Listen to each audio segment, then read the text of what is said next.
ಮುಖ್ಯಮಂತ್ರಿಯವರು ಒಂದು ರೀತಿ ಸುಳಿಯಲ್ಲಿ ಸಿಕ್ಕಿದ್ದಾರೆ. ಯಾವುದನ್ನು ನೇರವಾಗಿ ಹೇಳೋ ಪರಿಸ್ಥಿತಿ ಈಗ ಸಿದ್ದರಾಮಯ್ಯನವ್ರಿಗಿಲ್ಲ. ನಾನು ಬಹಳ ಗಂಭೀರವಾಗಿ ಯೋಚನೆ ಮಾಡ್ತೀನಿ. ಪೊಲೀಸ್ ಕಮಿಷನರ್ ಸೇರಿದಂಗೆ ಅನೇಕ ಪೊಲೀಸ್ ಅಧಿಕಾರಿಗಳನ್ನ ಅಮಾನತಿನಲ್ಲಿ ಯಾಕಿಟ್ರು? ಕಾರಣ ಏನು? ಸಮಾರಂಭ ಏರ್ಪಡಿಸಿದ್ದವರು ಪೊಲೀಸ್ ಕಮಿಷನರ ಯಾರು? ಪೊಲೀಸ್ ಕಮಿಷನರು ಮುಖ್ಯಮಂತ್ರಿಗಿಂತ, ಉಪಮುಖ್ಯಮಂತ್ರಿಗಿಂತ, ಗೃಹ ಮಂತ್ರಿಗಿಂತ ಮೇಲಿದ್ದಾರಾ? ಹೇಗೆ? ನೀವು ಯಾರು ಹೇಳೋರು ಕೇಳೋರು ಯಾರು ಇಲ್ಲ. ಪೊಲೀಸರ ಸ್ಥೈರ್ಯವನ್ನ ಕುಗ್ಗಿಸ್ತಾ ಇದ್ದೀರಿ. ಪೊಲೀಸರ ಆಡಳಿತ ವಿಫಲ ಆಗ್ತಾ ಇದೆ. ನಿಜವಾಗ್ಲೂ ನಾನು ಶಾಂಡಿ ಫಸ್ಟ್ ಪೊಲೀಸ್ ಕಮಿಷನರ್ ನೋಡಿದ್ದೆ. ಶಾಂಡಿ ಫಸ್ಟ್ ಪೊಲೀಸ್ ಕಮಿಷನರ್. ಅಲ್ಲಿಂದ ಇಲ್ಲಿನವರೆಗೆ ಯಾವುದೇ ಸಂದರ್ಭದಲ್ಲಿ ಪೊಲೀಸ್ ಕಮಿಷನರ್ ಸಸ್ಪೆಂಡ್ ಆದ್ದು ನೋಡಿರಲಿಲ್ಲ. ಚೆನ್ನಾಗಿದೆ ಇದು. ಇದೊಂಥರ ದರೋಡೆ ಮಾಡಿದವರೆಲ್ಲ ಸತ್ಯವಂತರಾಗಿ ಕಳ್ಕೊಂಡವರೆಲ್ಲ ಅಪರಾಧಿಗಳು ಅನ್ನೋ ತರ ಆಗೋಗಿದೆ. ಒಳ್ಳೇದಲ್ಲ. ಸಿದ್ದರಾಮಯ್ಯನವರೇ, ಬಹಳ ನಿಮ್ಮ ಆತ್ಮಶೋಧನೆ ಮಾಡ್ಕೊಳ್ಳಿ. ನಿಮ್ಮ ಬಗ್ಗೆ ನಾನು ಬಹಳ ಗೌರವ. ಇಡೀ ಕರ್ನಾಟಕ ರಾಜ್ಯದಲ್ಲಿ ನೀವೊಬ್ಬರು ಹಿರಿಯ ರಾಜಕಾರಣಿ. ಇದು ಇನ್ನು 2 ವರ್ಷ ಇರ್ಬೋದು, ನೀವು ಇನ್ನು 10 ವರ್ಷ ಇರ್ಬೋದು. ಇತಿಹಾಸಕ್ಕೆ ಹೋಗಬೇಕು. ಈ ಸಂದರ್ಭದಲ್ಲಿ ಯಾರ ಮಾತಿಗೂ ನೀವು ಬಗ್ಗದೆ ಇವತ್ತು ತೀರ್ಮಾನ ತೆಗೆದುಕೊಳ್ಬೇಕಾಗಿದೆ. ಬಹಳ ಪ್ರಾಮಾಣಿಕ ತೀರ್ಮಾನ ತಗೋಬೇಕಾಗಿದೆ. ವಿಧಾನಸೌಧ ಮುಂದೆ ಯಾರು ವ್ಯವಸ್ಥೆ ಮಾಡಿದವರು?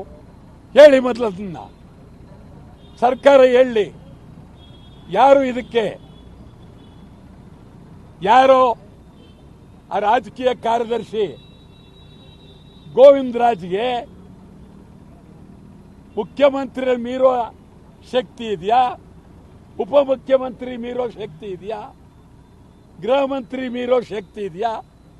ಹೋಗಿ ನೀವು ಆ ಬಡಪಾಯನ್ನ ಕಿತ್ತಾಕ್ಬಿಟ್ರಿ.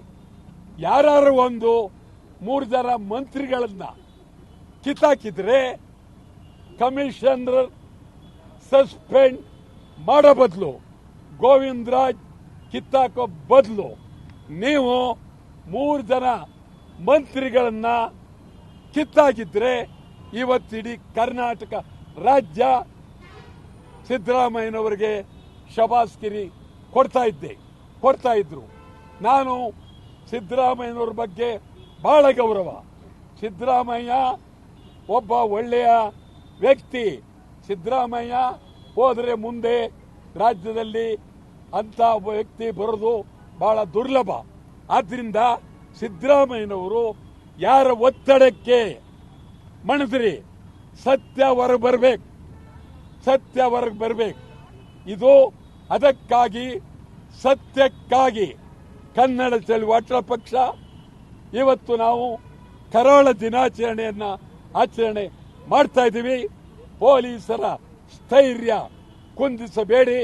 ನಾನು ನೇರವಾಗಿ ಗೃಹ ಮಂತ್ರಿ ಅವ್ರಿಗೆ ಕೇಳ್ತೀನಿ, ನಿಮ್ಮ ಆತ್ಮ ಮುಟ್ಟು ನೋಡ್ಕೊಳ್ಳಿ. ಉಪಮುಖ್ಯಮಂತ್ರಿಗಳು ನಿಮ್ಮ ಆತ್ಮ ಮುಟ್ಟು ನೋಡ್ಕೊಳ್ಳಿ. ಸ್ಟೇಡಿಯಂ ಏನ್ ಮಾಡ್ತೀವಿ? ನಿಮಗೆ ಸ್ಟೇಡಿಯಂನವರು ನಿಮಗೆ ಅವ್ರು ತೊಂದರೆ ಕೊಟ್ರ? ವಿಧಾನಸೌಧ ಮುಂದೆ ಅದೇನು ಸಭೆನಾ? ಅದು ಮದುವೆ ಮನೆ ಇದ್ದಂಗಿತ್ತು. ಇದೆಲ್ಲ ನಡೆದೋಗಿದೆ. ಇದಷ್ಟು ಸುಲಭವಾಗಿ ಈ ರಾಜ್ಯದ ಜನತೆಗೆ ತಪ್ಪು ತಿಳ್ಕೊಂಡು ಮಾಡೋಕ್ಕಾಗಲ್ಲ. ಆದರೆ ಇದನ್ನ ಕುಮಾರಸ್ವಾಮಿ ರಾಜಕಾರಣ ಮಾಡಬಾರ್ದು, ಸತ್ಯದ ಬಗ್ಗೆ ಮಾತಾಡಬೇಕು, ರಾಜಕಾರಣ ಮಾಡಬಾರ್ದು. ಯಡಿಯೂರಪ್ಪ ರಾಜಕಾರಣ ಮಾಡಬಾರ್ದು. ಬಿಜೆಪಿ ಆಗಲಿ, ಜೆಡಿಎಸ್ ಆಗಲಿ, ಕಾಂಗ್ರೆಸ್ನಲ್ಲೂ ರಾಜಕಾರಣ ಮಾಡದೆ ಈ ಸತ್ಯಕ್ಕಾಗಿ, ಪ್ರಾಮಾಣಿಕವಾಗಿ ಚಿಂತನೆ ಮಾಡಬೇಕಾಗಿದೆ. ಒಂದು ನಿಮ್ಗೆ ಹೇಳ್ತೀನಿ, ನೀವು ಉನ್ನತ ಮಟ್ಟದ ತನಿಖೆಗೆ ನಿವೃತ್ತ ಹೈಕೋರ್ಟಿನ ನ್ಯಾಯಾಧೀಶರನ್ನ ನೇಮಕ ಮಾಡಿದ್ದೀರಿ. ನ್ಯಾಯಾಧೀಶರಿಗೆ 1 ತಿಂಗಳು ಅವಕಾಶ ಕೊಟ್ಟಿದ್ದೀರಿ. ಇನ್ನೂ ಅವರ ವರದಿ, ಅವರ ತೀರ್ಪು ಬಂದೇ ಇಲ್ಲ. ಆಗಲೇ ನೀವು ಪೊಲೀಸ್ನವ್ರನ್ನ ಸಸ್ಪೆಂಡ್ ಮಾಡೋದಕ್ಕೆ ಕಾರಣ ಏನು? ಯಾವ ಆಧಾರದ ಮೇಲೆ ಪೊಲೀಸ್ನವ್ರನ್ನ ಸಸ್ಪೆಂಡ್ ಮಾಡಿದ್ರಿ?